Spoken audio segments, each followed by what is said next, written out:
It's time for a lunch break. Proudly brought to you by Groove Fishing, changing the way you do tackle. Sunline, the best fishing line on the planet. And Spro, makers of the finest tackle available.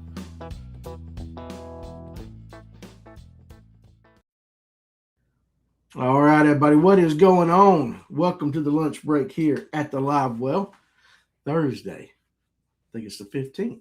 Hope everybody's doing good out there. I see you right there, Danny Perdue and Clayton. All right. I can't do a Matthew McConaughey. I just can't get that deep. I would like to try, but I can't do it. Very cool dude, though. What's up, Jeff Brazil? Doug? Hope all you guys are doing well. Again, of course, if you're at work, I hope you're not working too hard today. I am going to TikTok today, but I'm on this old computer because I forgot. I normally use TikTok to I use my phone on TikTok to read the comment section. Well, my phone's my camera up there, so I can't do it today. So if you are on TikTok watching us, I will figure out sooner or later how to use this computer because I normally do it on my phone. This is a totally different thing. Again, though, we'll just TikTok is what it is. You guys, I'll figure it out later. But I hope you guys are doing well. Now, we got an absolutely fantastic live well for you guys tonight. Will Gully and Reese Knight. Both are on the Auburn University fishing team. Reese has actually been on before. We talked Gunnersville with him. And so we're going to talk about those lakes, of course, what it's like to fish in college, what it's like to be in a 400 boat super tournament, things like that. Of course, we're going to squeeze some juice out of them as best we can to find some techniques that these young guys are doing, maybe little secrets for us old farts out there, and to hopefully better all of us at fishing. So a lot of you guys too are on Facebook and you are keeping up with the drama of the Crockpot 26. That's what the Crockpot drama of 26.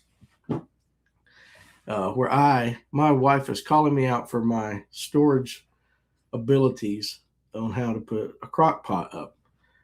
It's pretty funny. The comment section is fantastic. But in all honesty, I didn't even realize that I put the entire crock pot in the kitchen, in the refrigerator. She asked me to do it, and crock pot's got that piece that comes out.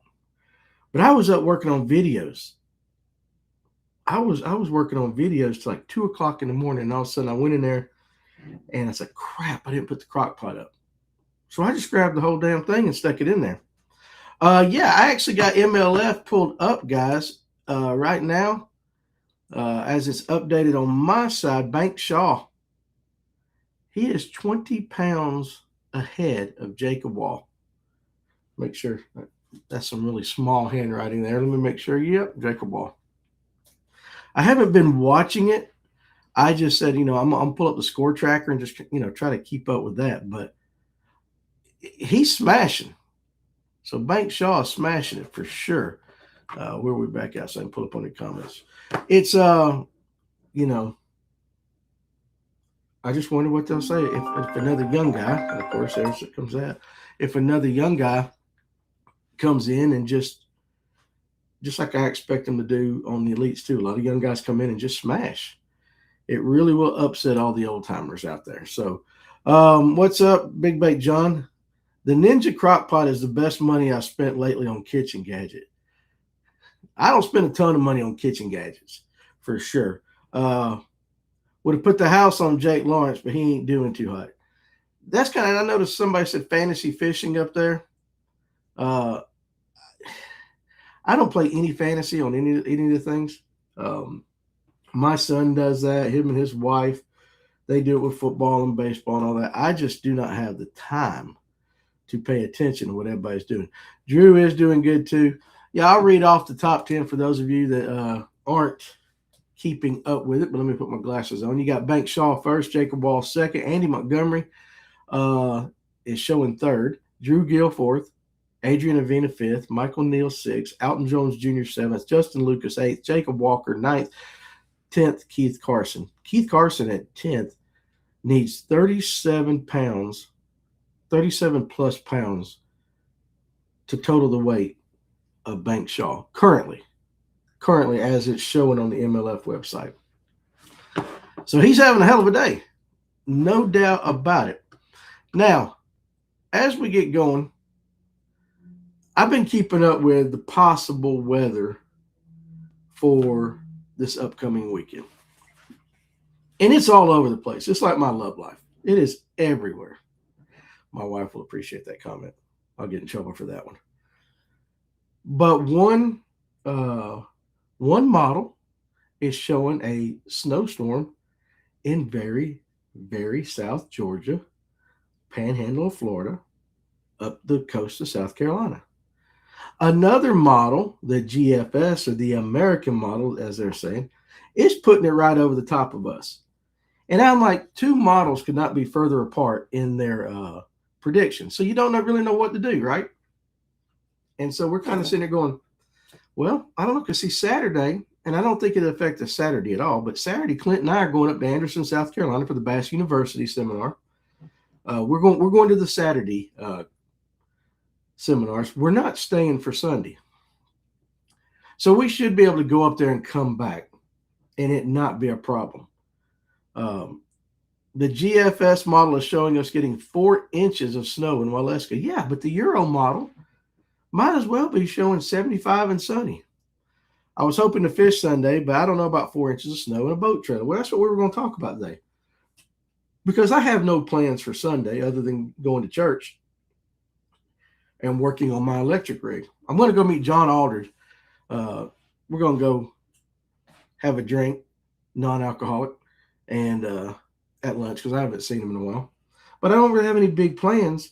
But I'm thinking Bass University, if the GFS model rings true, that's putting 4 or 5 inches right over them, according to that model. If the Euro model is correct, they're not going to get anything. How in the world do you plan an event? Do you make a decision on whether to,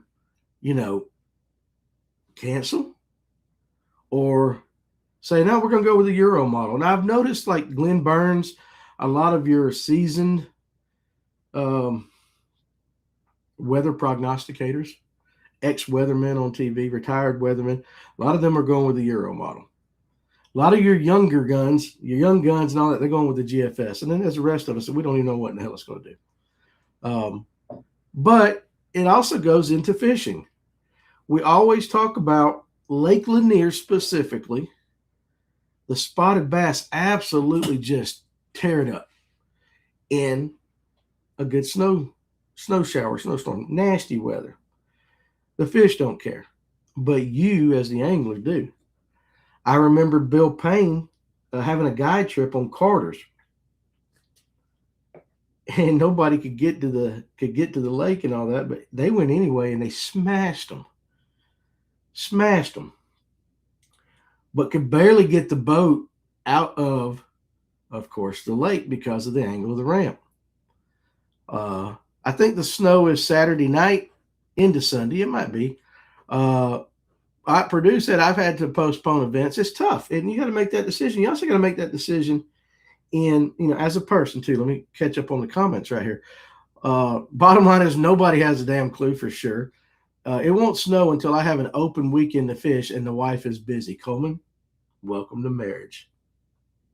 Welcome to marriage. Alton Jones, last year the BBT is retiring. Interesting. I hadn't heard that one yet.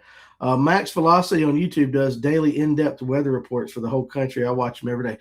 I keep up with a fellow. Let me pull it up on Facebook real quick. I'll have to type it in, of course. But it's North Georgia. I think it's the Weather Authority. You're right. North Georgia Weather. He actually is in Big Canoe, which, of course, is right here above my house. And I have followed this guy for years. I mean, for a long, long time. And he hasn't put out his. He's very, very good. He is one of the few local guys that I will watch. I don't trust it's not a trust thing. I don't really pay that much attention to the local news, like 2511, all that stuff, because they're so scared to say it's going to snow and then it not. or to say it's not going to snow and then it does, because everybody raises Cain at them, right? Everybody fusses at those guys. I feel so bad. And, we always make the joke, weatherman can get it wrong 50% of the time and still keep a job. Yeah, but in this day and age, you will get plastered on social media, on everything. If you say, say the Channel 5 guy goes, hey, you know what? We're going to have 4 inches of snow in Atlanta on Saturday night going into Sunday morning. And then it don't. Oh, good Lord, they just absolutely blast them. It's really kind of an unfair situation. But you never know. Let's see. I've had to cancel a couple of club events, not because of the weather at the lake, but what was forecasted for us to get back safely. That's a good one. And that's what I'm thinking too. Will Pete lose it? Will they cancel the second day of the Bash U? Will they cancel the entire event? If they can't do both days, will they cancel the entire event? There are guys, I know, Christopher, that won the 2 free tickets on the live well that night. He had mentioned having to get in a hotel. He was getting a hotel up there. I know Ken Pruitt was getting a hotel for Friday night. Again, Friday night's no problem. But if they find out that they can't do the Sunday event, are they going to cancel everything? And so guys that have decided to make some travel plans, that's a tough one. Wait until you have kids. The schedule during cheer season for me is awful. Listen, I had 3 kids all going through travel ball and all that garbage at the same time. That's why I'm serious. There was a 12-year run where we were at the ballpark. We were at Rock Creek or Dawson County Park, or then on Saturday, Sunday, who the heck knows where we would end up. That it was a 4 or 5 day a week. Plus, when I was coaching football, we put way too much into kids' sports. I wish I had every dime back from all of that. They are pushing the blast off and weighing back a little bit at Wadowee for Sunday. Yeah, and again, Tony, like I said, you know, Wadowee's right there where it could get it either way, right? The best smallmouth day ever was last Sunday during awful conditions. And I hear they like the snow, so maybe I'll get at them again. Break that 470 PB a week later would be sick. It's funny, they say smallmouth like the snow. Well, heck, they're snowed in 90. I mean, they're iced in 90% of the time up there, right? Do they even really get to enjoy the snow? Do northern smallmouth get to enjoy a snow day? But I bet, hey, look, it'd be pretty cool. Now, Tom says we have a mild snow that melts before lunch. I look for snow that covers the banks the fish can see. Hey, there you go. I've only fished in flurries. Now, I take that back. When it snows really bad, they close Latham over here. But I have walked across the street, circumvented the fence, walked across the dam, and I have gone up there and fished during a snowstorm. Never did very well there because it's part of the lake there. It's just not – you can catch fish there, but it's not the best. It's not like I was in a boat up the lake in the prime real estate. But as far as on Lanier, I fished in flurries.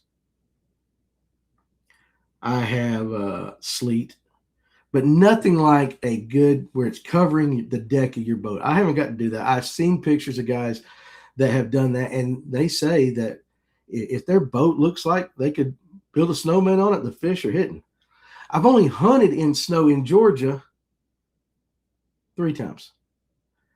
And the most memorable one was 2003 because we were living in my father-in-law's basement while we were building this house. And during that winter, it come a great snowstorm, and it's in Dawson County. And it was still deer season, and I grabbed the old 30-30, and I went walking, and it was one of them heavy snows, like 6. We get one of those occasionally, and following deer tracks, and big, huge neighbor property, and kind of walked up on it, and then I'd look up and I'd see the deer, and they'd bolt, of course, and then I'd go back to follow. Probably look like Elmer Fudd walking through the woods and all that, but it was pretty cool. Deer cannot hide in snow. Not here. You can't. There's nowhere to hide. You can see them a mile away unless you're looking down at tracks in the snow, and then all of a sudden you look up and you're face to face with one of them. Let's see. I did that comment. I wish people didn't freak out about snow. The world ain't going to end, and snow won't be on the ground but max 2 days. I don't think it'll be on there that long. But you're right. And again, we talked about it the other day. Why does everybody get bread and milk? Why is there a run on bread and milk? You could do better.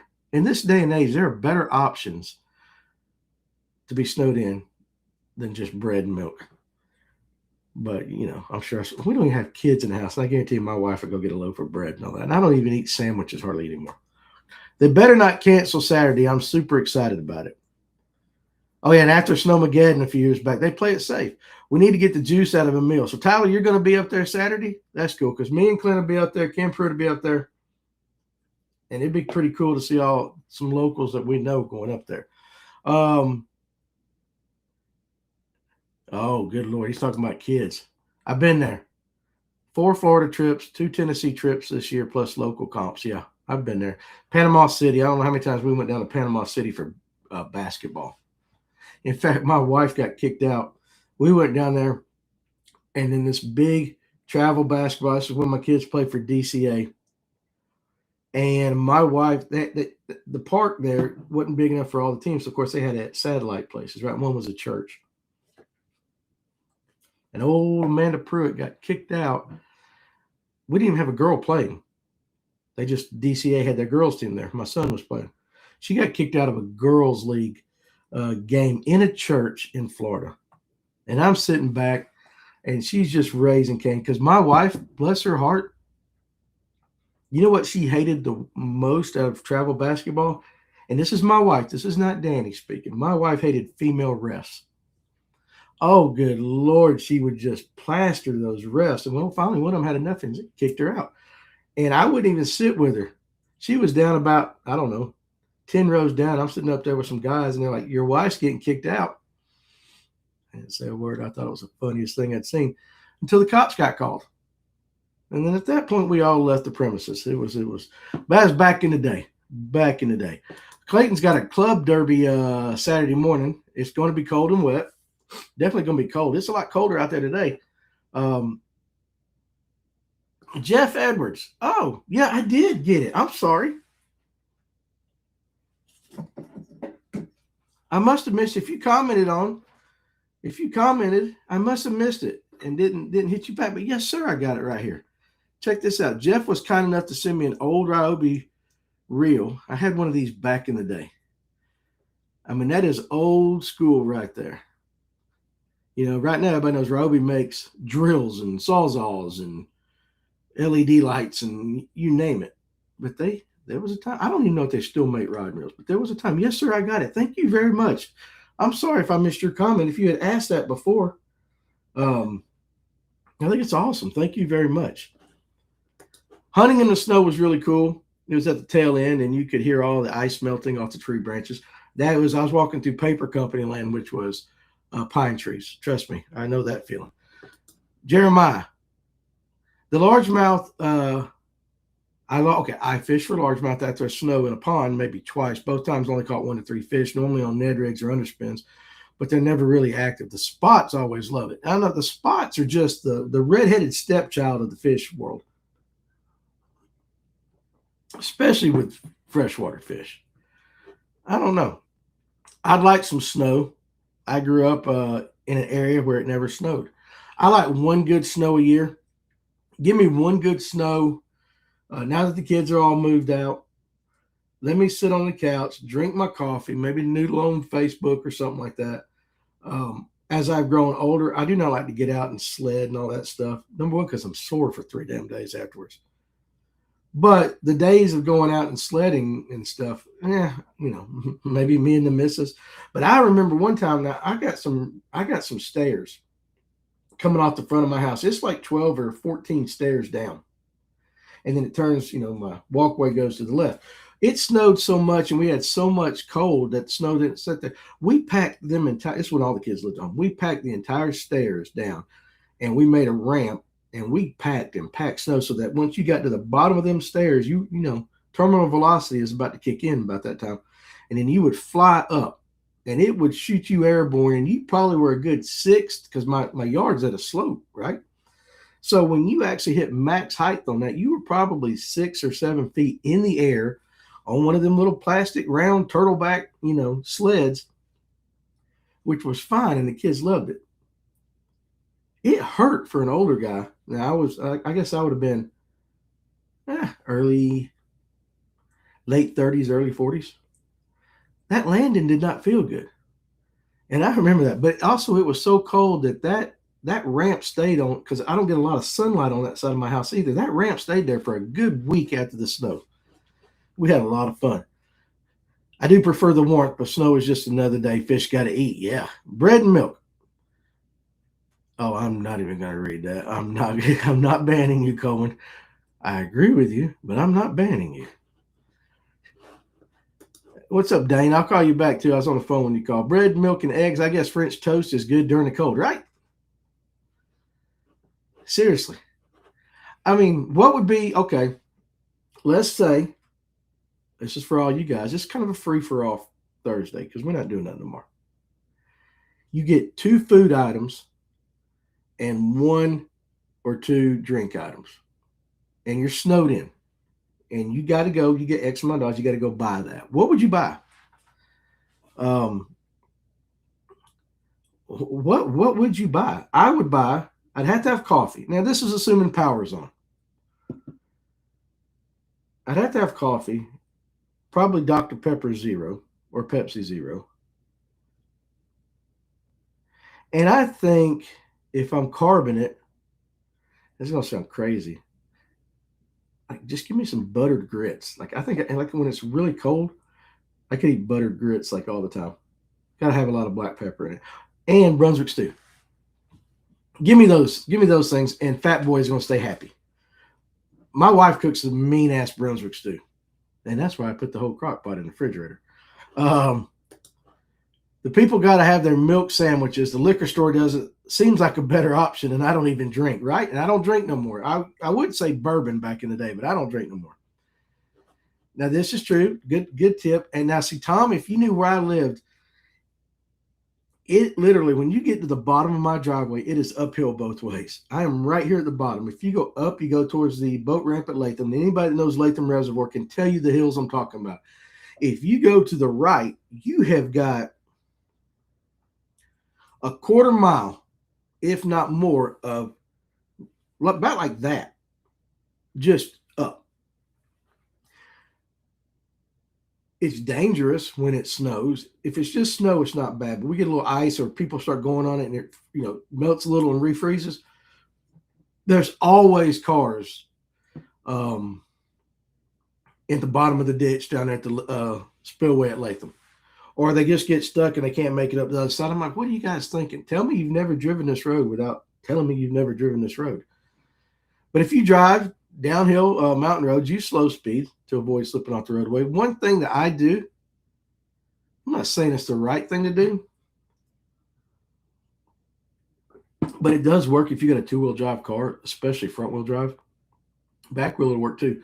Is I have learned driving all these crazy mountain roads and all this up here, all the curves, that if I take my passenger side front tire and back tire and I put them slightly off the pavement, when it gets really slick, if you put them slightly off the pavement, there's usually enough there for them to grab. I don't know that that's the right way to do it, but I do know that I drove all the way from Old Town Dawsonville, and you just would have to know what Highway 53 looks like coming out of Dawsonville to Cowart Road, which is probably about, on a regular day, 15 minutes. And then another 5 minutes down Cowart, and I'm home. Amanda and I got caught in it, and it took us an hour and a half to get from Dawsonville to my house. And that's how I got it. It was ice. I mean, like 53 just turned into a sheet of ice, and there were cars that couldn't move, and there was 2 cars in front of me, 1 car behind me, and I was like right there. And we all, at a snail's pace, we made it, but that's how we did it. We put our tires. That's when I went, just put your tires off. Now, again, you could hit some stuff, bust a tire, but it worked. It always does work. Snow seems to weaken the Iron Dome also. Well, it just depends. We don't get a lot of snow in Israel, I don't guess. I don't know. But here, sheesh. You know what? Let me tell you what my wife told me yesterday morning. I'm a morning person, okay? I'm a morning person, midday person, night person. I'm Danny. My wife, bless her heart, is not a morning person. And in fact, you are taking your life into your hands if you speak to her before 9. That's when she goes into work. 9 o'clock, you don't say, and I'm up at 6 o'clock going through the house, turning on lights. And every day I wake up, I'm like, hell yeah, one more day. And boom, I'm not saying I don't get, disappointed or sad or mad during the day, but I wake up in a good mood. My wife does not, which kind of goes to what Jeremiah says right here. Danny doesn't make this up. I've met Mrs. Pruitt at the shop one time, and she is indeed a woman to be feared. She's colorful. But yesterday she told me, and again, not an argument, but she goes, don't talk to me in the morning.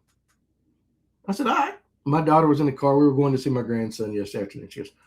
She was telling my daughter about how I was just tromping through the house like I was skipping through a field of daisies. I'm just happy. And then when we got home last night, she goes, just don't talk to me. And she wasn't being mean. I'm like, damn, baby, I can't talk to you in the morning. You don't want me to talk to you in the evening? Where do you want me to talk? And I think that, she just wants me to be quiet. I really think I get on and she's at that age, Danny. You older guys know the age I'm talking about. Like, they love you 10% of the time, and the other 90%, they're giving you the stank eye, right? But I don't know about the Iron Dome at our age. Maybe I'll try it out. I'll report back on Tuesday. They ate good yesterday on Wadowee, back on the Menabite in the major creeks where the water cleared up. Okay, that's good to know. They get Doug. Oh, gosh, I know. Listen, though.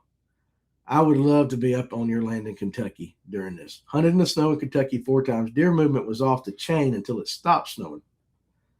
And for those of you that have big leases like that, but like Doug's place in Kentucky, that would be a bucket list trip if you could sit on that. It's great anyway. If you could sit on it during the snow, oh my Lord, I can't even imagine. War Eagle the best. How you doing, buddy? I like snow. Feels warmer when it snows and the ground is covered. It's kind of got that feeling. I know exactly the feeling you're talking about. John G. Wilson said, last night's kayak episode was great. I love it when Andrew Blair is on. That's good. Good to know. Wednesday nights is now kayak night here on the Live Well. And Alex is doing a good job. He is learning the role, right? It's not easy. It's not easy to get and do 2-hour shows. Some of us are, you have to work your way into it, keep guests engaged and all that. Andrew is a perfect guest for that because number one, he gives a lot of information. And number two, because he could turn around and do the interview. So, yeah, I've heard some really good stuff. I can take a little snow only Monday through Thursday. Friday afternoon, it's time to head to the lake. I get it. The study of bass behavior said the fishermen must be good. I guess so. Some good chili. Okay, now we finally got to what I was asking you. So Coleman says some good chili. I can go with chili.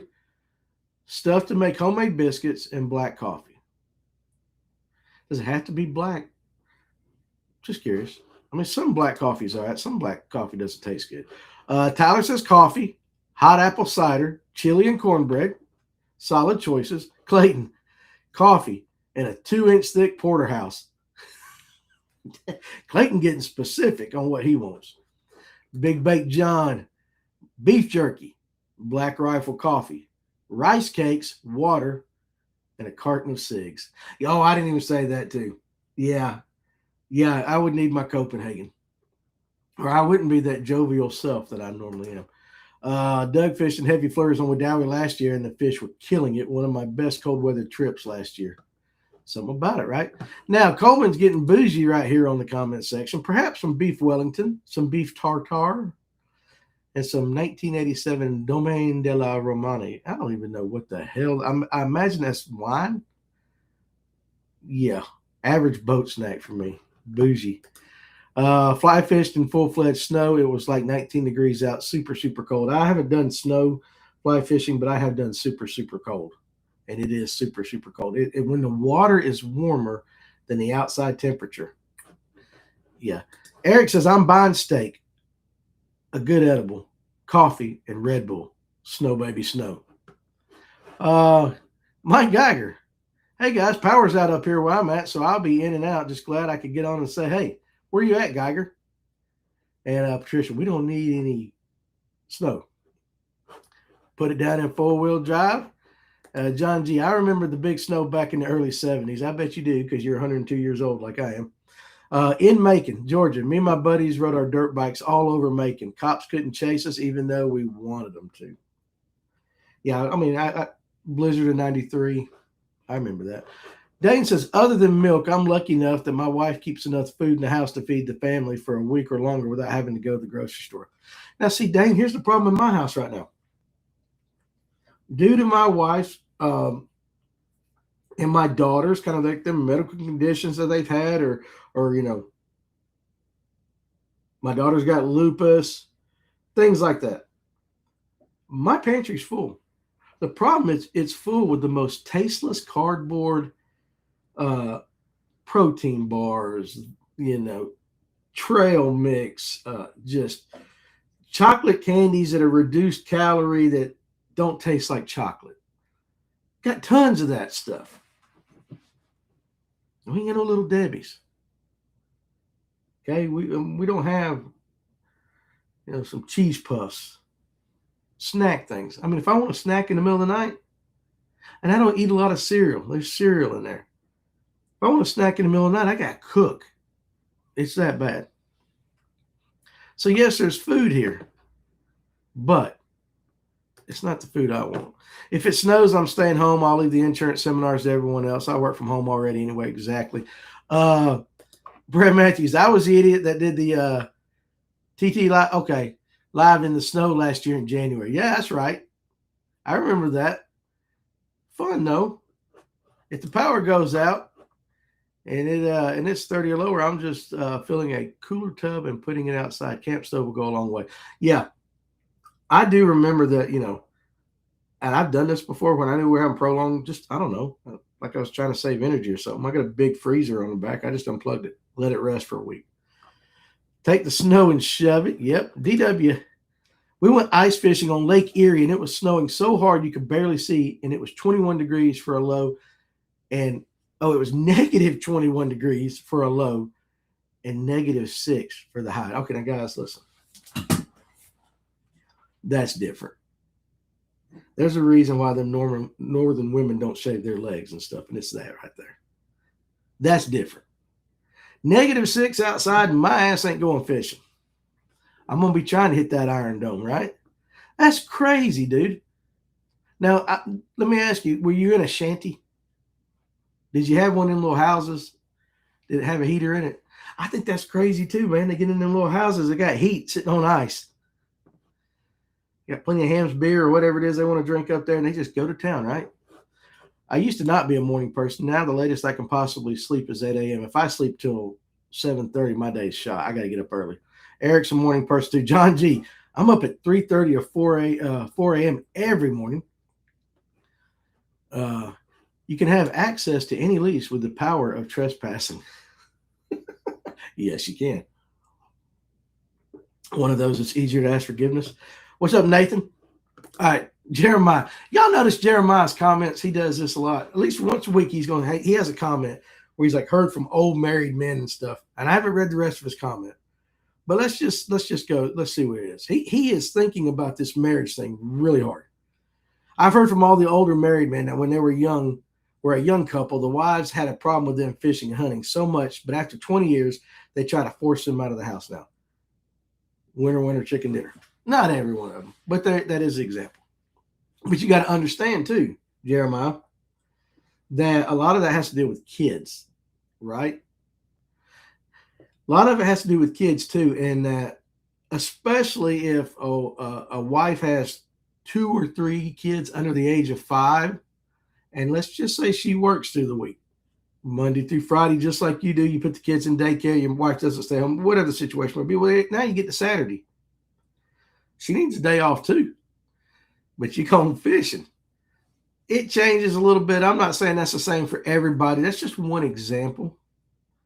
I don't think they're all like that, but it does happen. And you know what? 90% of the time, it's probably our fault as men. Alex is doing great. He's talking about the podcast. He and Andrew are friends too, so it's just like a bunch of friends sitting around talking, and that's where the podcast should be. When we do it right, that's what it seems like. Never owned a snowmobile, but my uncle gave us a Mercury. That was one thing in Michigan I noticed when we went up there to film the TV show. Down here, you go by and you got side-by-sides and stuff like that. If it's not a car dealership, but if you see one of those, it's either tractors or side-by-sides. Up there, it's tractors and snowmobiles. I was like, I am up north. Let's see here. Got to have my green, man. I get it. Coleman's boat snacks cost more than my bulk order of Sakamatas today. And he's debating on a private chef for his tournaments this year. Uh, he can use the top of my Optimax as a Blackstone. You guys are having fun with it like that. Okay, so Geiger, listen, Geiger is in Otto, North Carolina, 60 miles south of Asheville, 20 miles from Lake Burton. And you ain't got no power. What was it, the wind? You had a bunch of wind because it was windy here. Danny, Red Hot goes on everything. Yes, it does. You get hungry enough, you'll eat it. I will. Now listen to Jeremiah. He's bougie too. Steak, shrimp, potatoes, and stuff to make chili cheese dogs on a snow day is what I get. Chili and grilled cheese sandwiches are overdone. I get it. Now, if you're gonna do the chili cheese dog, that's fine, but it's got to be, for me, it's got to be a jalapeno cheddar dog and a good onion. Wife is making homemade chicken soup for tonight. Absolutely. What's up, Dan Parker? If it was -6, I wouldn't have nothing to hit the Iron Dome with, John G. You and me both, bro. You and me both. That is the definition of shrinkage, right? That was a great episode of Seinfeld, by the way. I was in the pool. You guys are crazy right there. You got to think hard about marriage. All right, Jeremiah is contemplating today. He's contemplating, boys. We need to help him out here. You got to think hard about marriage. One bad divorce and you're shot. They can divorce 30 times and nothing happens. I'm going to bed with one eye open the next 40 years. Got to see what she is up to. Now, see, Jeremiah, you can't go into marriage with that mindset. You can't go into marriage with that mindset. Because at that point, you're a business partner. Okay? I'm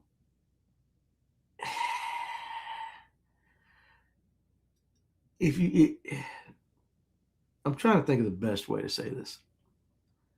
If your significant other makes you kind of think that, don't get married. Because you're 1 foot out the door already, or you're 1 foot towards a divorce lawyer anyway. You got to find one. And if we're just being honest and vulnerable here, my wife should have divorced me 42 times at least over the last 30 years. The number of purses in the purse closet that I buy when I get in trouble testifies to that. But find you one like her that means the words for better or for worse. If you can find that one, you'll go 30 years. You'll go 40 years. You won't have to worry about none of that stuff. And I think a lot of people I've done 7 marriages. I have officiated 7 marriages. And I watch how, they repeat vows and stuff. And I hate going to weddings. Good Lord. Most of them. That's not why I didn't go to yours, Coleman. That had nothing to do with it. But people fly through that part. They want to get through the vows, and when they say for better or for worse, they just, it's like words to them. Find you one that takes that to heart, and you ain't got to worry about that comment right there. Because there's going to be bad. There's going to be worse. Trust me. Absolutely. Now, that's just my thoughts. It is a free for all. So there you go. There's just some marriage advice. The best thing a man can do, 2 things. 2 things. You can learn the words. And this is the first one's a joke. I'm sorry, because you're going to say it for everything. And the best thing you can do is one that I have a hard time doing to this day is listen. And I ain't talking about watching your fishing video while she's sitting there beside you talking. Stop your fishing video, look her in the eye, and listen. I'm terrible at it. My wife will tell you. But when I do it, life is smooth. Iron Dome softens a little bit. Because they do control that part. They got all the power there. Let's see. You guys are talking about shrinkage over there.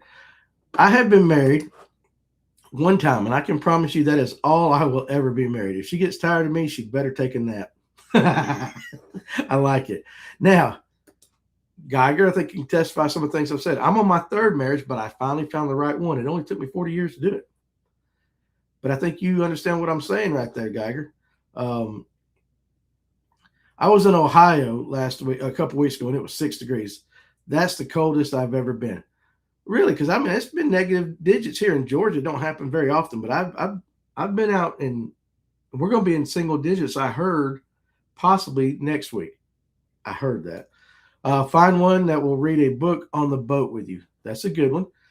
Now we're in a marriage. This show is crazy, and it probably ain't the show for everybody, but it's funny. Mike and Wendy Rice took me 4 times. I got it. Dane says, I got some meat sticks that the Amish and Adairsville made from deer meat. Venison, jalapeno, and cheese. They are off the chain good. I guess I need to bring you some. Those would be amazing.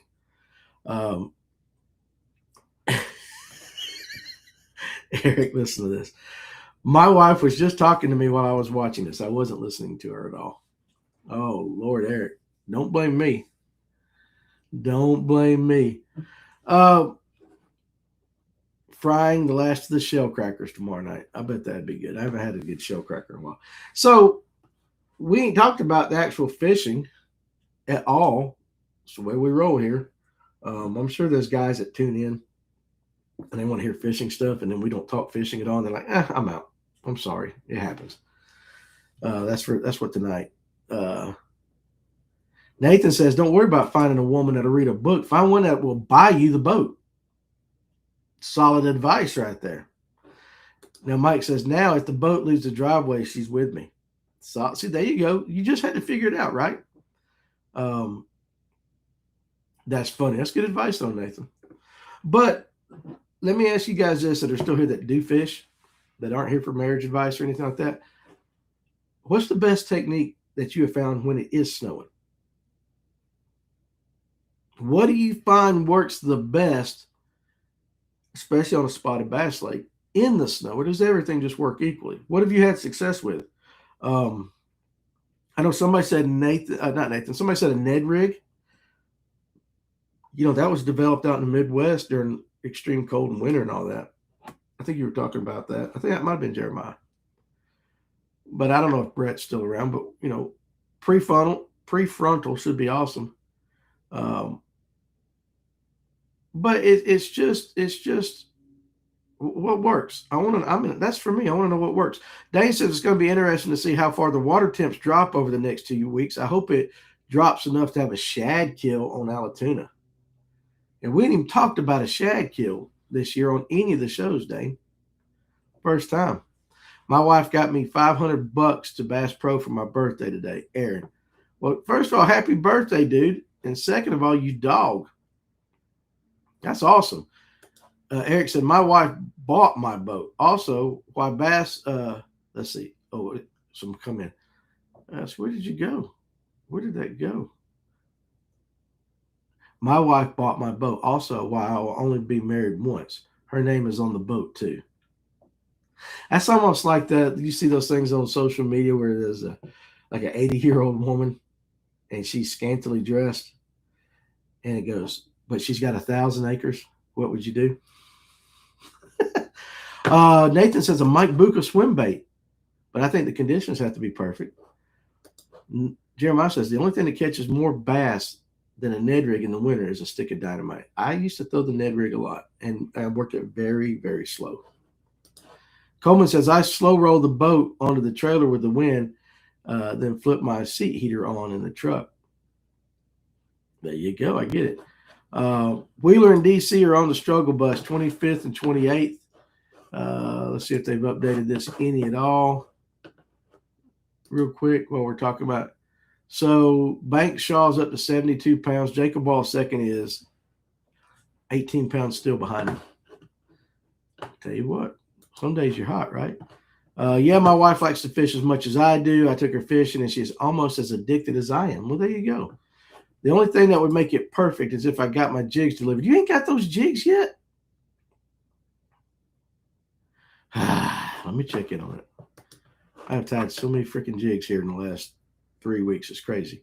I'll never meet a woman that loves me more than I love fishing, but she did buy some of my favorite rods and a few $500 or $600 charters. So that's about as close as I'll get. I get it, 100%, 100%. I'm just I'm a Georgia guy, Danny. The boat's staying in the shop if it's snowing. I despise the dang cold for sure. Did have boats that Alex did have an awesome show last night.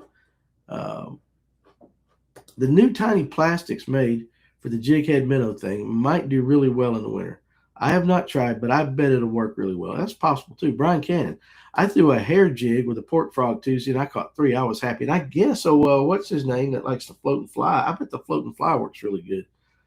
I bet the float and fly works really good in a snowstorm. Because if you got a good snowstorm going, you probably got a little wind, right? You probably got a little of that water that's working that float on that float and fly. I bet you they slay on that thing. Old school big spinnerbait bouncing the bottom, Roland Martin style. It's funny when you talk about the spinnerbait. When we talk about the spinnerbait, we talk about on the bottom. Specifically, when we talk about bouncing the bottom, we do not talk about the spinnerbait being fished that way near enough because it gets relegated to nighttime bass fishing on lakes like Lanier and all. Big Colorado blade, throw it out there, tick rocks. And you hear it right about the time your night tournaments start, May to about September. And then we don't talk about doing that specific technique at all until get back to May. Interesting though.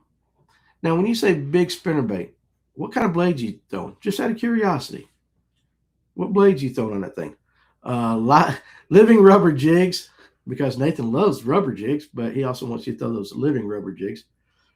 Must send pictures of her and the boat. That's right. Got an ABA team tournament on Clarks Hill the 25th. Weather forecast is calling for snow.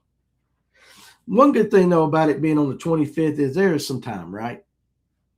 You never know. Really, here in the South, you got to be in that 36 to 24-hour window to actually really for them all to finally say, okay, yeah, it's going to, or no, it's not. With the exception of, it's Thursday, so we're talking Saturday. So we're not quite in that window, which is why when we started this show off, I was saying there's one model that says North Georgia, Central and North Georgia. There's another model that says Extreme South Georgia.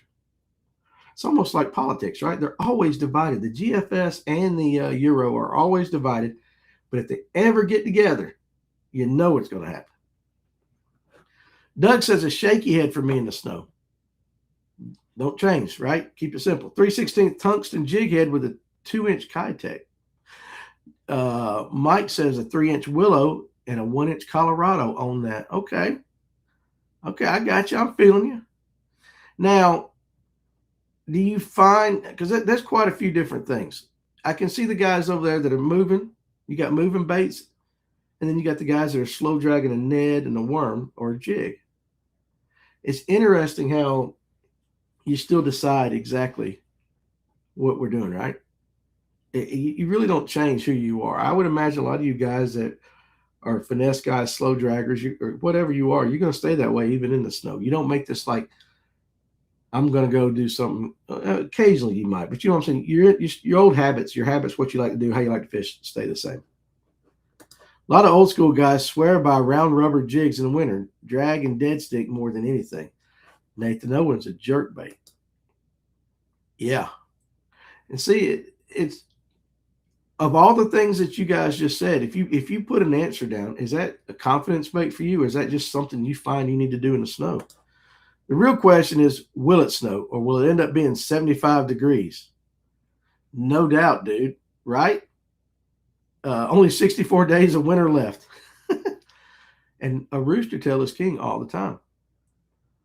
I'm not going to, I'm not going to go fishing this weekend for sure. Because number one, I'm working on my boat because I got a tournament the following Saturday. Well, hopefully I'll be in Anderson Saturday. So Sunday, I'll work on my boat a little bit. But if it was snowing, I probably wouldn't go. Why does nobody fish a tail spinner anymore? A man's little George used to be the deal in the winter around the shad balls. Jeremiah, they do. They don't talk about it. Everybody goes with the sexier things, but I promise you they do. I actually have a new mold that is a tail spinner. Guy got it, didn't want to mess with it, gave me lead, gave me all the blades, gave me the hooks and everything. And I'm actually going to pour some of those here soon. I'm not going to sell them, but I'm going to pour them. All right. The update I got this morning is that all three models basically agree that the panhandle of Florida, South Georgia, Southeast Georgia, the eastern part of Georgia, and up to the Carolinas, including the coastal areas, will get more snow than we will in Northwest Georgia. That I've heard similar. The big thing is where like the main band is coming through. But there is a couple models that are taking it right over Atlanta and right up through Anderson, South Carolina, and right up that way. And if that's the case, then we're going to get more up here than they'll get down on the coast. But there are more models saying what you think, what you just said. Mike Geiger says a green pumpkin, purple, trickworm on a shaky head. Classic. Can't go wrong with that anywhere. And I might throw a blade bait every once in a while. Nathan says, I fish tailspins all the time. I think they're one of the best lures out there. A lot of guys do still fish them. They just don't talk about them for various reasons. They're kind of like closet sea riggers, right? If you fish in this weather, you're a diehard. Yeah, for sure. The John Boat Fisher always had good luck with a jig and spoon during the winter. Yeah, solid choice. There's Clint. What's going on, Clint? Nathan Owens, I like a real heavy rooster tail depending on the weight. Everyone's been yelling up today about him being in a polo. It ain't that cold, you guys. It ain't that cold. Grew up in the 80s, fished the Red Man a couple of times. Stanley Mitchell. Snow days. I use a black and black jig for suspended spotted bass over schools in the middle depths. Listen to that, guys. I just hang a black and black jig for suspended spotted bass over schools in the middle depths. Very similar to what a lot of guys are doing with the Nico rig, right? Eastern Fothergill. That's how he won. We talked about that a couple episodes ago. Was it Caleb? Caleb Hudson saying something about taking a wacky worm, doing the same thing. You get Nico style, but suspending it. Very interesting. Tom says, I have a patent on my tailspin. Really? Let's see. The catch size and numbers. Oh, yeah, for sure. Eric says, I've been throwing a 6 cents gyro tail spinner this winter. Caught a few on it. Guys do it. They still throw it. They do. I do like the suspending of the black and black jig, though. Just letting it hang there. Almost dead sticking it in the water column. Could work. Could absolutely work. All right, guys. Let's see. Luckily today we did not have a great incident with the dogs. They've been pretty good. Oh, okay. Well, this is interesting. I was getting ready to go off. Let's talk about this real quick. I have a rattle trap with a small willow leaf on the back of it, 100%. How many of you guys do that? I've seen those. I'm not a big trap guy. I'm going to try to start throwing the lipless a lot more this year. But does the willow leaf tail, is it a confidence thing? Do you think it triggers more strikes? I actually was taking some of my groove boxes that I got, and I was creating one for flat sides and one for jerk baits and all that to put on my boat. And I realized that I've got a bunch of lipless and rattle traps that I had never even thrown. I've got to throw them this year. We have a white with silver blade proven to be pretty good already. Let's see. Oh, there's somebody that coming in comments. I lost it. 3/8 in the spring and summer and half to 1 ounce in the fall. We have a white with silver blades on the deck year round. Okay, there we go. 3/8 in the spring and summer, half to 1 ounce in the fall and winter. Really, though, anything. The poop baits and dice have proven that they're pretty good already. Bait shaped like little chunks of crap with a hook on them, still catch them. The Jack Alderico and the Savage Gear are the best tailspins. I believe Dave Aldrich, who will be one of the co-hosts tonight on the live well, he throws that out at Gunnersville. What baits don't catch bass anyway? There's a few out there. I'd say there's some baits just catch more, right? I think at the end of the day, it depends. You put something in front of a hungry bass, you got a good chance of him eating it, especially like in farm ponds and stuff off the bank. But um, there are better options, right? Water below 50, an A rig, no blades, white grubs. Why no blades? Out of curiosity, Jeff, why no blades? Eric says, I will definitely have a trap on next time I go to Gunnersville after watching MLF today. Is that what they're busting them on? Is the trap game going on good? Because I haven't watched it. I'm going to turn it on after we get off. But I do know that Dave throws a trap out there a lot. Drew Cook is a closet dice master. He's got multiple massive boxes of Corkies and been throwing them the last 2 years. I need to talk about old Drew. I wonder what he's going to do. I wonder if he would ever use one of those bed fishing, because he's a great sight fisherman. I hit him up the other day. I need to hit him up, get him on. Tonight, Will Gully and Reese Knight from the Auburn University team will be on tonight. That's our guest tonight. Excuse me. Sheesh. Sorry. Right there. So with that, we've gone about an hour. You guys listen. Come back tonight at 8, because we're gonna squeeze these kids. I want to see like what it's like, because think about to be successful in college. How many teams you got to face? How many schools are just kind of like the SEC, just the massive fishing schools that are there, top 10 every year? I think currently Auburn's ranked 7th. It's going to be very interesting. Alton Jones is killing it on a trap. Yeah, Dave, I'm sure the trap will be talked about tonight. Excuse me, got something caught in my throat. Too much flash and movement, no blades. You can let it fall, and those grub tails have a lot of movement. Okay, there you go. So, guys, I'm gonna end it. Who y'all got to win the BBT on Gunnersville? At this point, do you go against the kid that's in the lead? He got something figured out. But that's one of those lakes that you can hero or zero really quick, right? I don't know what the hell got my throat, but it is there. So I'm going to end this thing. Guys, listen. Come back tonight, 8 o'clock. Join us on the live well. Be me, Father Tom, and Dave Aldridge. And then we'll have the 2 boys from Auburn on. And we'll, considering that they're from there, I'm sure the BBT is going to get talked about a lot. So, sorry about the cough here the last 3 or 4 minutes. I don't know what I did. But you guys be good. And I'll see you here in about 7 hours.